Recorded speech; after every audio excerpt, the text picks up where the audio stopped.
नमस्ते दोस्तों, स्वागत है आपका हमारे YouTube चैनल अनूप हिंदी कहानी में। आज आपको सुनाने वाले हैं एक मज़ेदार कहानी। इस कहानी के जरिए जाने कि वास्तव में मानव धर्म क्या होता है। कई बार महान तपस्वी को भी मोक्ष नहीं मिलता, ऐसा क्यों? कलयुग में क्या होना चाहिए? धर्म की परिभाषा किस तरह? धार्मिक कर्मकांड करके लोग अपने आप को ज्ञानी मानते हैं, पर क्या वास्तव में यह धर्म है?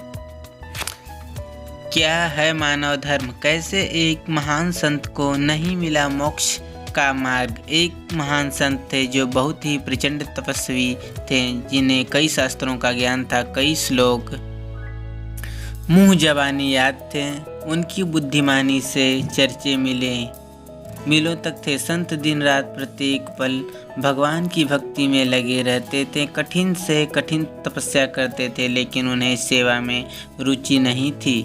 उन्हें लगता था सेवा में ज्ञान नहीं मिलता, केवल ईश्वर के ध्यान से ही जीवन तरता है। इसलिए वे दिन रात ईश्वर भक्ति में तलीन रहते थे।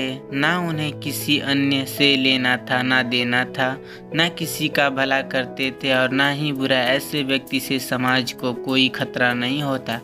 उन्हें लोग अच्छा ही मानते हैं, इसी कारण उनकी प्रसिद्धि सभी जगह थी।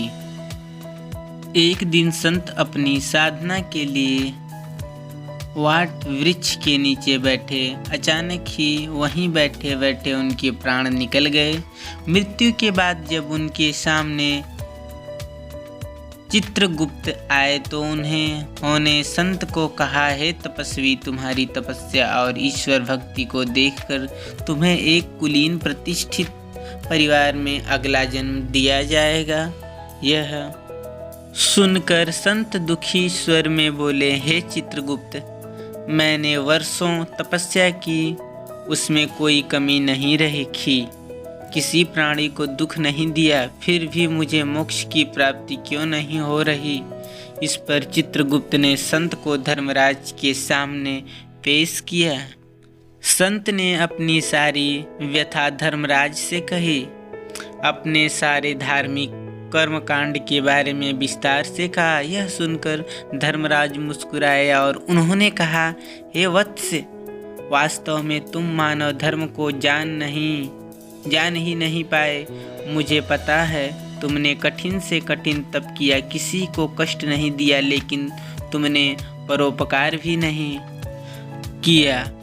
अपने अर्जित ज्ञान से किसी अज्ञानी की मदद नहीं की, किसी रोगी का उपचार नहीं किया, किसी भटके राही को सही मार्ग नहीं दिखाया। वास्तव में तुम जानते ही नहीं हो कि परोपकार की असल मायने में मानव धर्म है। सेवा भाव ही मानव जीवन का आधार होना चाहिए। इस तरह संत को अपनी भूल का ज्ञान हुआ और उन्होंने अपने अगले जन्म में तप के साथ सेवा भाव को भी जीवन का लक्ष्य बनाया। फिर उन्हें वर्षों बाद मोक्ष की प्राप्ति हुई। शिक्षा। वास्तव में इंसान को यह पता नहीं होता कि धर्म क्या है और वो दिन रात धार्मिक कर्म कांड में लगा रहता है। जैसे हमेशा एक बात सुनने में आती है कि तीज त्योहार पर लोग ब्राह्मण को दान देते हैं और भोजन कराते हैं। भले ब्राह्मण संपन्न हो, खुद 4 पहिए के वाहन से घूमता हो, लेकिन बड़े शान से उसे दान दिया जाता है और वो स्वीकार भी करता है। आप खुद ही सोचिए, ऐसे दान का क्या महत्व होगा? अगर आप यही दान किसी गरीब को देंगे तो शायद उसकी कई दिनों की भूख शांत होगी, उसे जीने का सहारा मिलेगा।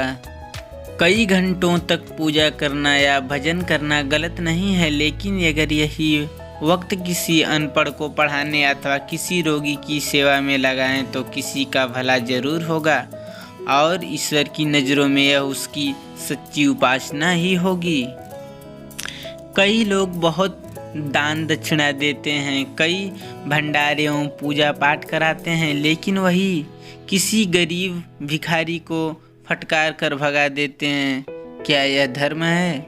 हमेशा ही सब्जी फल लेते वक्त पैसे का मोल भाव करते हैं, लड़ते हैं, कई बार ज़बरदस्ती कम पैसे में किसी गरीब से सब्जी या फल ले भी लेते हैं, लेकिन वही माल सुपरमार्केट अथवा ऑनलाइन शॉपिंग बिना किसी सवाल के करते हैं। क्या कभी सोचा है कि किसी गरीब से 5 से 10 रुपए कम करवाने से आप कितने अमीर हो गए? लेकिन हाँ, उस सब्जी वाले के लिए इस कारण महीने की कम से कम 5 रातें खाली पेट सोई होंगी। वास्तव में धर्म क्या है, इसी का ज्ञान इसके जरिए हम आपको अपने आप को समझाना चाहते हैं। आज कलयुग के दौर में मोक्ष प्राप्ति की तो कोई नहीं सोचता, हाँ, लेकिन सभी एक संपन्न एवं निरोग जीवन की कामना करते हैं। और अगर हम ईश्वर में यकीन करते हैं तो हमें कर्म और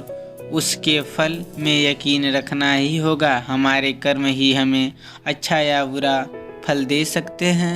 इस कहानी से आपको क्या शिक्षा मिली और आप अपने आप को क्या बदलाव करेंगे? इसे पढ़ने के बाद हमें अवश्य बताएं। अगर आप हमारे YouTube चैनल पर नए हैं तो सब्सक्राइब करना ना भूलें, अनूप हिंदी कहानी, और वीडियो को लाइक करें, चैनल को सब्सक्राइब करें और अपने दोस्तों को शेयर करना ना भूलें। अगले दिन फिर इसी तरह की एक नई कहानी लेकर हाजिर होंगे। तब तक के लिए नमस्कार।